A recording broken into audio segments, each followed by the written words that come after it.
皆さんこんにちは。秋大楽器でございます。本日は良きチェロの見極め方というテーマを元に話をしていきたいと思います。チェ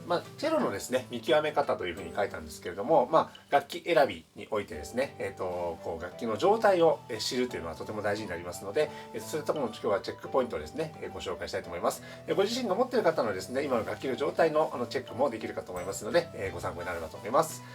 チェロのですね状態を知るためにはですね3つのポイントがありまして、1つはですねまずサイズなどの寸法ですね、こちらがどうなっているかを確認すること。それからもう1つ目は楽器の健康状態ですね、現在どういう状態の楽器なのかということをチェックすることが大事になります。それからもう一つは楽器の持つ特性ですね、ちょっと弾きづらいなと思うようなポイントがあったりしますので、この3つのことについて紹介したいと思います。まずですね楽器の寸法についてなんですけれども、5つ項目がございます。これがですねボディの長さ、それからネックの長さ、それから弦長ですね、そして弦高、それから、プロジェクション、ネックの角度ですね、入っている角度のこの5つのポイントですねがまずは測っていく必要がございます。でこのですねまずボディの長さなんですけれども、こちらのですね、基準値というのが 755mm というのが基準値になっております。多少の誤差はあってもいいんですけれども、例えば何センチもずれてしまうようであるとちょっと弾きづらさを感じると思います。まずですねボディの長さに関してはここの端からここの端までを測っていきます。これでだいたい 755mm ぐらいですね。こんな感じで見ていきます。次にですね、ネックの長さ。ネックはここのですね手の持つところですね。このネックの部分のここのですねナットというここの部分からここの際の部分までですねをネックの長さとしております。この長さを測っていきます。でネックのですねネックの長さについては、だいたいですね基準値が 280mm になりますね。ネックの長さはですねここからここまでを測っていきます。280mm ですね。続いてはですね弦長になります。弦の長さですね。弦の長さは基本的にこのナットで支えているこの端からここのコマですね、コマのここの部分までの長さを測っていきます。弦長のですね基準値は 695mm になりますので、大体そこもですね 1,2mm ぐらいの差異があるのは割とあるんですけれども、例えば8分の7サイズというですね少し小ぶりなサイズになると2センチぐらい差が出てきます。フルサイズの場合は 695mm が基準になりますので、そちらも見ていきたいと思います。弦長はここの同じくナットの端から弦の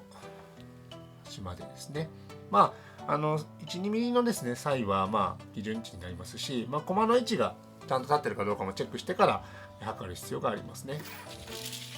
で次に弦の高さ、弦高ですね。弦高につきましては弦が指板という黒い指板ですね。この指板の弦と指板の間の長さを測っていきます。でこちらはアー線側、1番線ですね。1番線側とゲー線側、4番線側のそれぞれでですね長さを測って基準値が設定されております。で弦高につきましては、こちらも基準値の方がですね、アー線側で 5.5mm、それからゲー線側で 7.5mm というふうになっておりますので、ちょっと高さが変わってきます。コマに対して垂直な場所を判断します。でこの際の部分で測っていくことですね。今この楽器はちょっと高めですね。だいたい 7mm ぐらいなのでちょっと弦高が高めに感じると思います。で正線側も同じように測っていく。これは 7.5mm、これは 9mm になりますのでちょっと高めですねになってます。それから最後にプロジェクションですね。それからプロジェクションというのは、ネックの角度になるんですけれども、この角度がどうなっているかを測るんですけれども、ここから延長線上にいただいた時にですねコマにぶつかるわけですね。ここが、何センチかということが、プロジェクションという形で測る形になります。これもちょっと見ていきたいと思います。でプロジェクションですね、ネックの角度プロジェクションにつきましてはだいたい基準値が 80mm から 82mm ぐらいになりますね。でこちらもですね一つの基準としては設けてるんですけども、考え方によって少し見方が変わってきますので、これも参考として見ていただければなと思います。プロジェクションが低いとどうなるかと言いますと、コマが低すぎる形になるので、ここのですねここの部分にですね弓が当たりやすくなります。こういうふうにですね角度が浅くなりますので、どうしても弓が当たりやすくなってしまうというリスクがあります。逆にですねプロジェクションが高いものになると、ここのですね山がすごく急になるんですね。そうするとですね、例えば先ほどのこういったネックの部分の角度がネックのですね、原稿ですとかそういったものが幻聴ですとかがあっていても、ここの角度が強いということは張りが強くなるので、ちょっとこう弾いた時にですね結構きつめの弾き心地というんですかねだったりとか、音も結構きつくなったりしますね。なので結構このプロジェクションというのは大事な指標になっていきます。適度な角度が入っていることで弾きやすいチェロになってくるかと思います。でプロジェクションに関しては、こういった定規を使うんですけど、本当はですね長い定規ですね、できるだけ長いものを使ってこう延長を見ていきます。できればここの長さまであるといいんですけど、ちょっと今ないのでこう測っていって、この延長線上がどれぐらいの高さになっているかを見ていきますね。コマの中心がですね、どうかっていうところを見ていくので、この延長線上が何ミリかっていうのをチェックします。これが80から82ミリぐらいを想定していれば OK という感じですね。楽器の健康状態を見ていく上でのポイントは3つあります。1つ目は割れですね。それから2つ目は剥がれがないか。3つ目がコマの状態がどうかということになります。で一つ一つ見ていきたいと思います。まず割れについてなんですけれども、楽器のですねどこが割れていても良くないんですが、主にですね割れというのはこの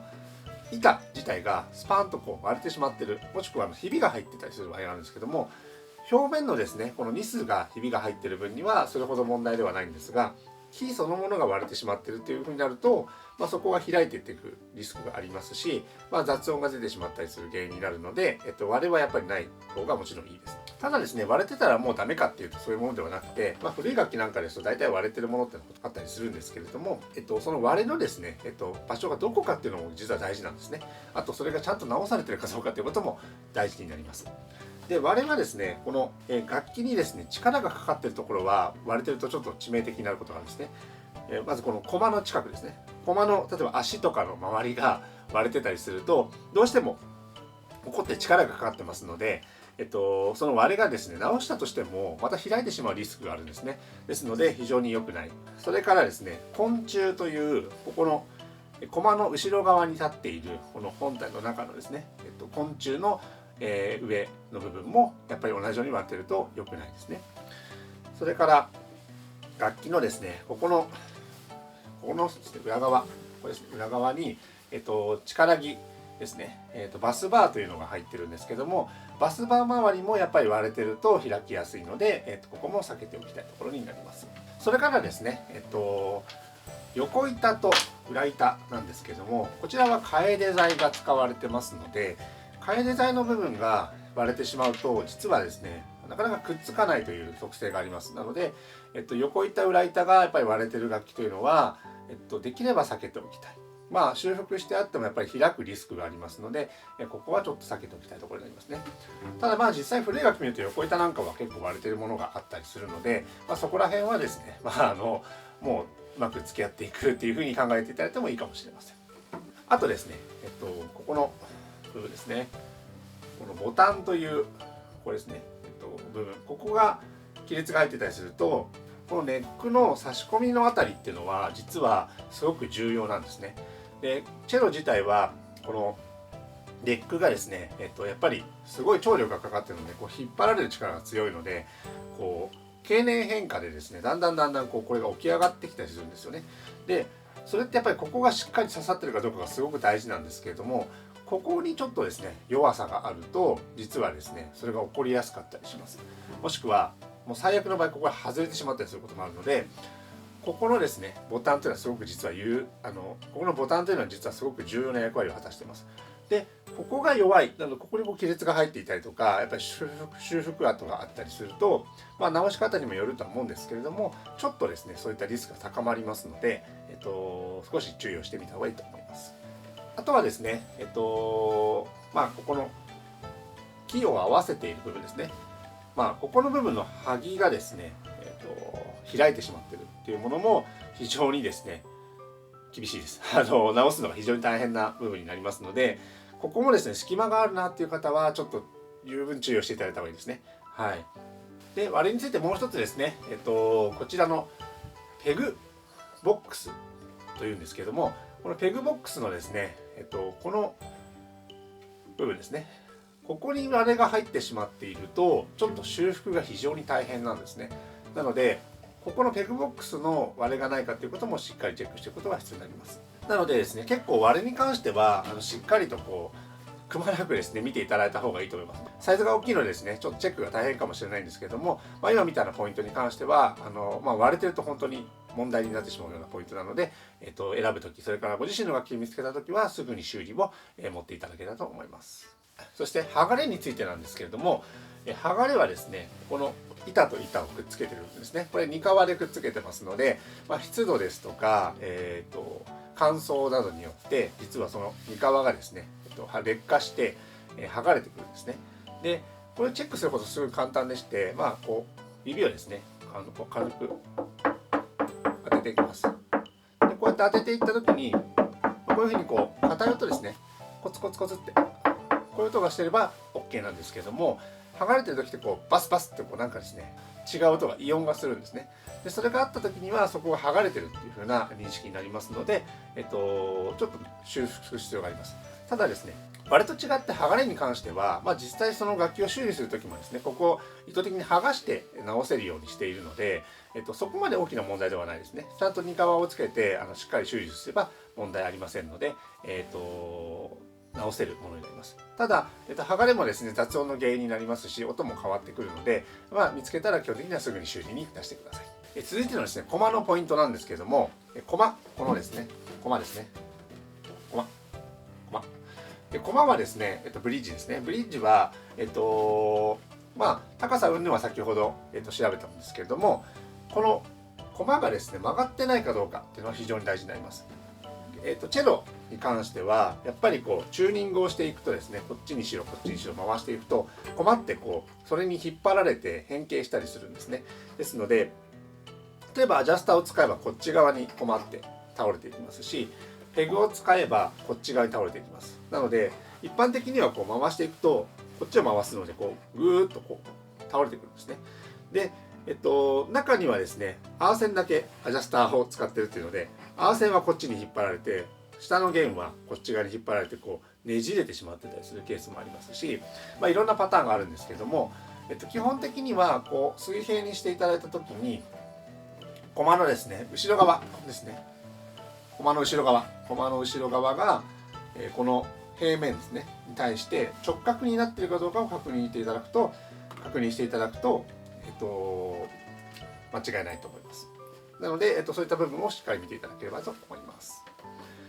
あとはですね、コマも当然ですね、亀裂が入っていたりするともちろんすぐ壊れてしまいますので、そこもチェックしていただければと思います。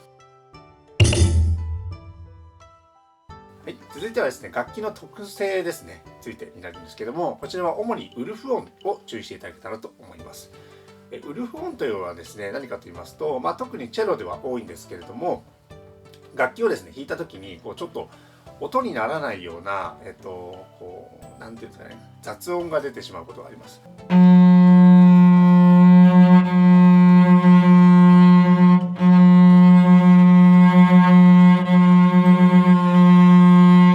一番多いのがですねこの F の音ですね。特にこの